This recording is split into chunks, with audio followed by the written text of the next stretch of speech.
सुरीली धुनों से गूंजता लोक विरसा इस्लामाबाद का ओपन एयर थिएटर, बड़ी तादाद में शहरियों की शिरकत और बच्चों की शानदार परफॉर्मेंस। ये तकरीब बच्चों के आलमी दिन के हवाले से मुनक्किद की गई, जिसका मकसद पाकिस्तान के बच्चों में मौजूद बेपनाह फन और सलाहियत से मुतारिफ करवाना था।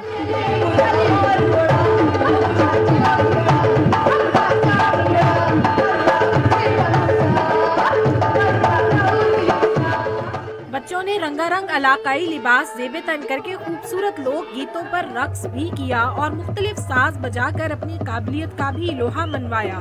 शुक्रिया पाकिस्तान पाकिस्तान शुक्रिया। बहुत अच्छा लगा यहाँ आके, बहुत अच्छा इवेंट था, बच्चों ने बहुत अच्छी परफॉर्मेंस की है और पाकिस्तान का कल्चर बताया है। शुरका का कहना था कि इस किस्म की तकारीब का इन्नकाद खुश आइंद है। आज के बच्चे कल का मुस्तकबिल हैं। अगर पाकिस्तान के हर बच्चे को मुनासिब माहौल और सहूलियात फराहम की जाएं, तो यकीनन पाकिस्तान का नाम दुनिया की तरक्की याफ्ता ममालिक की फहरिस्त में शामिल होगा। कैमरामैन बिलाल खान के साथ सादिया राफे, डॉन न्यूज़, इस्लामाबाद।